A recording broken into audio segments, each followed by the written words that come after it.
I could never understand why Louise bothered with me. She disliked me, and I knew that behind my back, in that gentle way of hers, she seldom lost the opportunity of saying a disagreeable thing about me. She had too much delicacy ever to make a direct statement, but with a hint and a sigh and a little flutter of her beautiful hands, she was able to make her meaning plain. She was a mistress of cold praise. It was true that we had known one another almost intimately for 25 years, but it was impossible for me to believe that she could be affected by the claims of old association. She thought me a coarse, brutal, cynical, and vulgar fellow. I was puzzled at her not taking the obvious course and dropping me. She did nothing of the kind. Indeed, she would not leave me alone. She was constantly asking me to lunch and dine with her, and once or twice a year invited me to spend a weekend at her house in the country. At last I thought that I had discovered her motive. She had an uneasy suspicion that I did not believe in her, and if that was why she did not like me, it was also why she sought my acquaintance. It galled her that I alone should look upon her as a comic figure, and she could not rest till I acknowledged myself mistaken and defeated. Perhaps she had an inkling that I saw the face behind the mask, and because I alone held out, was determined that sooner or later I too should take the mask for the face. I knew Louise before she married. She was then a frail, delicate girl with large and melancholy eyes. Her father and mother worshipped her with an anxious adoration. For some illness, scarlet fever, I think, left her with a weak heart, and she had to take the greatest care of herself. When Tom Maitland proposed to her, they were dismayed, for they were convinced that she was much too delicate for the strenuous state of marriage. But they were not too well off, and Tom Maitland was rich. He promised to do everything in the world for Louise, and finally they entrusted her to him as a sacred charge. Tom Maitland was a big, husky fellow, very good-looking, and a fine athlete. He doted on Louise. With her weak heart, he could not hope to keep her with him for long, and he made up his mind to do everything he could to make her few years on earth happy. He gave up the games he excelled in, not because she wished him to. She was glad that he should play golf and hunt, but because, by a coincidence, she had a heart attack whenever he proposed to leave her for a day. If they had a difference of opinion, she gave in to him at once, for she was the most submissive wife a man could have. Then they would have a quiet little tussle about which should yield, and it was only with difficulty that at last he persuaded her to have her own way. On one occasion, seeing her walk 8 miles on an expedition that she particularly wanted to make, I suggested to Tom Maitland that she was stronger than one would have thought. He shook his head and sighed. No, she's dreadfully delicate. She's been to all the best heart specialists in the world, and they all say that her life hangs on a thread. But she has an unconquerable spirit. He told her that I had remarked on her endurance. "I shall pay for it tomorrow," she said to me in her plaintive way. "I shall be at death's door." "I sometimes think that you're quite strong enough to do the things you want to," I murmured. I had noticed that if a party was amusing, she could dance till 5 in the morning. But if it was dull, she felt very poorly, and Tom had to take her home early. I'm afraid she did not like my reply, for though she gave me a pathetic little smile, I saw no amusement in her large blue eyes. "You can't very well expect me to fall down dead just to please you," she answered. Louise outlived her husband. He caught his death of cold one day when they were sailing, and Louise needed all the rugs there were to keep her warm. He left her a comfortable fortune and a daughter. Louise was inconsolable. It was wonderful that she managed to survive the shock.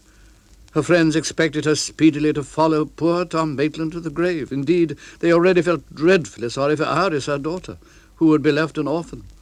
She was entirely lost without a man to take care of her, she said, and she did not know how, with her delicate health, she was going to bring up her dear Iris. Her friends asked why she did not marry again. Oh, With her heart it was out of the question, though of course she knew that dear Tom would have wished her to, and perhaps it would be the best thing for Iris if she did. But who would want to be bothered with a wretched invalid like herself? Oddly enough, more than one young man showed himself quite ready to undertake the charge, and a year after Tom's death, she allowed George Hobhouse to lead her to the altar. He was a fine, upstanding fellow, and he was not at all badly off. I never saw anyone so grateful as he for the privilege of being allowed to take care of this frail little thing. He was a soldier, and an ambitious one, but he resigned his commission. Louise's health forced her to spend the winter at Monte Carlo and the summer at Deauville. He hesitated a little at throwing up his career, and Louise at first would not hear of it. But at last she yielded, as she always yielded, and he prepared to make his wife's last few years as happy as might be. "It can't be very long now," she said. "I'll try not to be troublesome." For the next 2 or 3 years, Louise managed, notwithstanding her weak heart, to go beautifully dressed to all the most lively parties, to gamble very heavily, to dance, and even to flirt with tall, slim young men. But George Hobhouse had not the stamina of Louise's first husband, and he had to brace himself now and then with a stiff drink for his day's work as Louise's second husband. It is possible that the habit would have grown on him, which Louise would not have liked at all. But, very fortunately for her, the war broke out. He rejoined his regiment, and 3 months later was killed. It was a great shock to Louise. In order to distract her mind, she turned her villa at Monte Carlo into a hospital for convalescent officers. Her friends told her that she would never survive the strain. "Of course it'll kill me," she said. "I know that. But what does it matter? I must do my bit." It didn't kill her. She had the time of her life. There was no convalescent home in France that was more popular. I met her by chance in Paris. She was lunching at the Ritz with a tall and very handsome Frenchman. She explained that she was there on business connected with the hospital. She sighed. "Poor George. Who would ever have thought that I, with my heart, should survive him?" "And poor Tom," I said.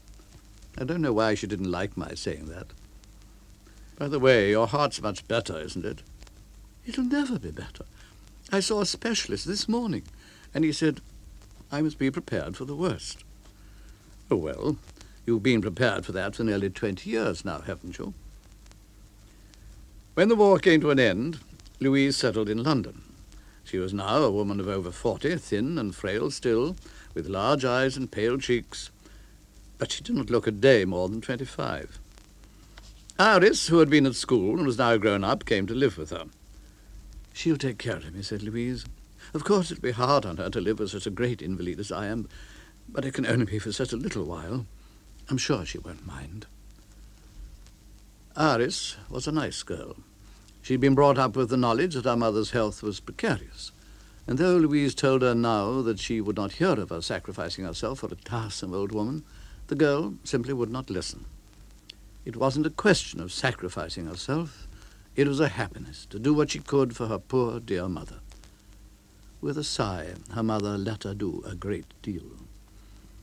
"It pleases the child to think she's making herself useful," she said. "Don't you think she ought to go out and about more?" I asked. "That's what I'm always telling her. I can't get her to enjoy herself. Heaven knows I never want anyone to put themselves out on my account." And Iris, when I remonstrated with her, said, "Poor dear mother, she wants me to go and stay with friends and go to parties, but the moment I start off anywhere she has one of her heart attacks, so I much prefer to stay at home." But presently she fell in love. A young friend of mine, a very good lad, asked her to marry him, and she consented. I liked the child and was glad that she was to be given the chance to lead a life of her own. She never seemed to suspect that such a thing was possible. But one day the young man came to me in great distress and told me that his marriage was indefinitely postponed. Iris felt that she could not desert her mother. Of course, it was really no business of mine, but I made the opportunity to go and see Louise. She was always glad to receive her friends at tea-time, and now that she was older, she cultivated a society of painters and writers. "Well, I hear that Iris isn't going to be married," I said after a while. "I don't know about that. She's not going to be married quite as soon as I could have wished. I begged her on my bended knees not to consider me, but she absolutely refuses to leave me." "Don't you think it's rather hard on her?" "Dreadfully. Of course, it can only be for a few months. But I hate the thought of anyone sacrificing themselves for me." "My dear Louise, you've buried 2 husbands. I can't see the least reason why you shouldn't bury at least 2 more." "Do you think that's funny?" she asked me in a tone that she made as offensive as she could. "I suppose it's never struck you as strange that you're always strong enough to do anything you want to, and that your weak heart only prevents you from doing things that bore you." "Oh, I know. I know what you've always thought of me. You've never believed that I had anything the matter with me, have you?" I looked at her full and square. "Never. I think you've carried out for 25 years a stupendous bluff. I think you're the most selfish and monstrous woman I've ever known. You ruined the lives of those 2 wretched men you married, and now you're going to ruin the life of your daughter." I should not have been surprised if Louise had had a heart attack then. I fully expected her to fly into a passion. She merely gave me a gentle smile.